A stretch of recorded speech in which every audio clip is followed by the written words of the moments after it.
Isso de apaixonar-se por mulheres. Clarissa não conseguia resistir a se render ao encanto de uma mulher. Era por um instante apenas, mas o suficiente. Saudações literárias! Tudo bem? Antes de se tornar um clássico do século XX, Mrs. Dalloway, da escritora inglesa Virginia Woolf, foi recebido pelos leitores com estranheza, colocando na roda de discussão a concepção do que é literário. Em 1925, ano em que a obra foi publicada, a sociedade estava acostumada com o velho estilo de contar histórias, com fatos que se desenrolam de forma linear e ao longo de muitos dias ou anos. Mas Virginia queria fazer algo novo, diferente, que expressasse de alguma forma as mudanças que aconteciam ao seu redor. Além de presenciar a Primeira Grande Guerra, Virginia viu a paisagem se transformar diante de seus olhos. Ela nasceu em meio a carruagens e cavalos movimentando as ruas de Londres e morreu quando o automóvel, o avião, o rádio, o telefone e o cinema já eram populares. Diante desse turbilhão, você acha que a literatura ia continuar a mesma? Em Mrs. Dalloway, Virginia nos oferece a possibilidade de darmos um salto na nossa capacidade de leitura. Tudo começa quando Clarissa Dalloway, uma elegante mulher de 52 anos, vai dar uma festa e resolve ir sozinha comprar as flores.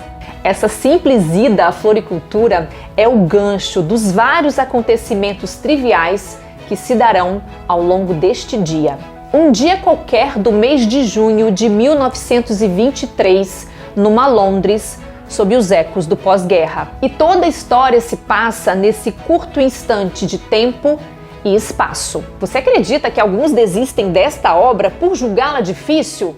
Mas não é isso não. Virginia desafia a nossa atenção ao criar algo inusitado e absolutamente inovador na época. Ela dá vida a uma narrativa não linear e a um narrador, digamos, diferente, que é capaz de navegar errante pelas paisagens e mentes dos personagens. Como um espectro, um fantasma, esse narrador se distancia observando os aspectos mais ordinários. O olhar das pessoas, a marcha, a pressa, o alarido, a simetria de um corredor, janelas iluminadas, um piano, casais passeando, um papagaio, plantas.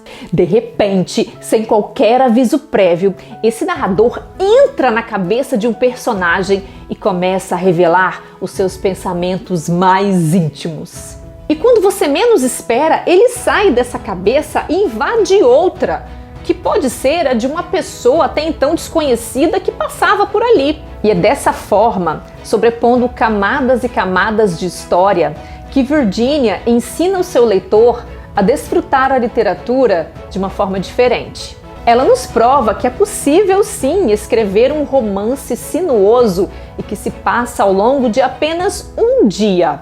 Mrs. Dalloway foi um divisor de águas na vida da autora, porque nele Virginia assume uma voz experimental. E mais, ela nos mostra que não precisa acontecer nada de extraordinário ou escandaloso para justificar uma história que se deseja contar. Virginia nos aproxima da vida real, a vida que a gente leva mesmo, aquela que é feita de pequenos momentos e dias comuns. Porque no fundo são os menores atos que movem as engrenagens da nossa existência. Você não acha? Mrs. Dalloway é, portanto, uma ficção que toca a realidade.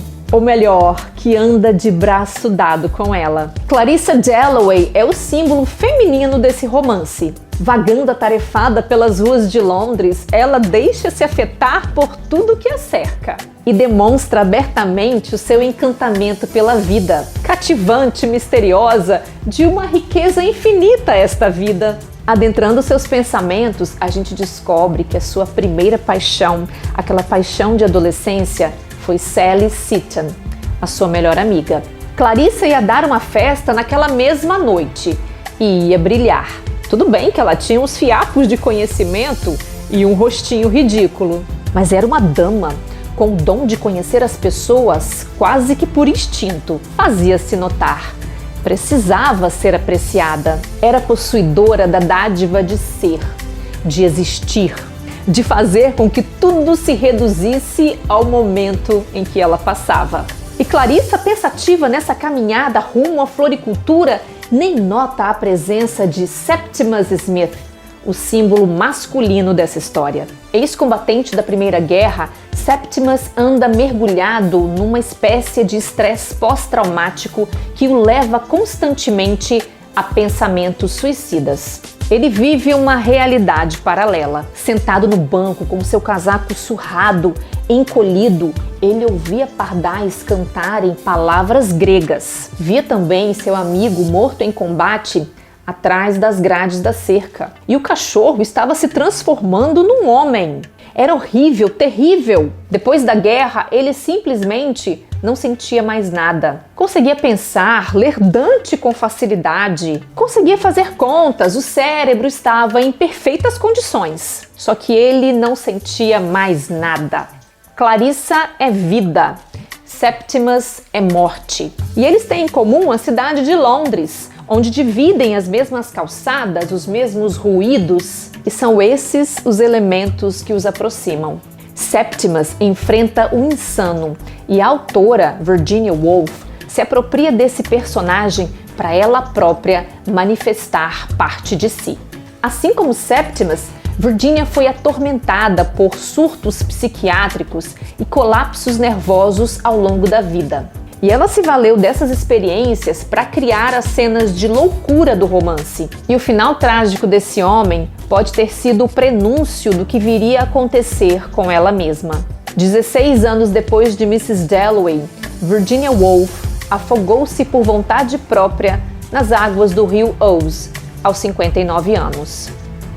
Mrs. Dalloway nos obriga a um exercício tão caro nos nossos dias: pausar. Parar para observar as coisas mais corriqueiras. Como um avião que rasga o céu e parece escrever uma palavra. Que palavra seria essa? Depois vamos entrar numa confeitaria para nos deliciarmos com os doces mais açucarados. E aquele carro que está chamando a atenção de todo mundo que passa? Será o primeiro-ministro?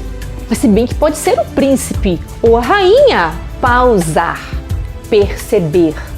Pegando carona nesse narrador diferentão, a gente penetra o labirinto da consciência alheia, acessando o passado, o presente, os dramas, as futilidades, os sonhos perdidos, o beijo roubado, o eu te amo não dito, a juventude que escorreu languidamente pelas mãos.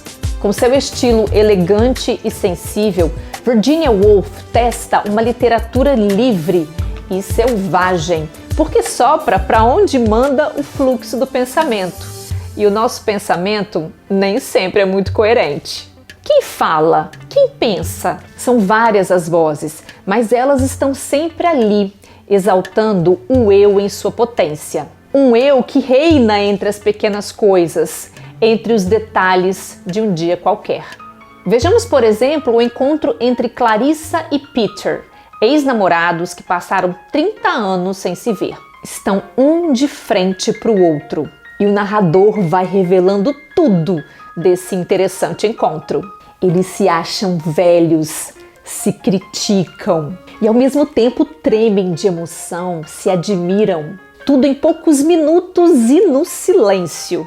Ficou mais velha, o mesmo estranho olhar, o mesmo terno xadrez. Não há nada pior no mundo para as mulheres que o casamento. Está um pouco mais fino, mais murcho. É delicioso ouvi-la dizer, meu querido Peter. Ele é absolutamente encantador. Não estou apaixonado por Clarissa. Sinto-me apenas incapaz de tirá-la da cabeça. Nada disso é dito abertamente em palavras que saltam da boca, tá? Então será que isso faz de Mrs. Dalloway um livro que é movido por aquilo que não é dito? A maioria das palavras deste livro de fato não tem som, mas gritam na mente.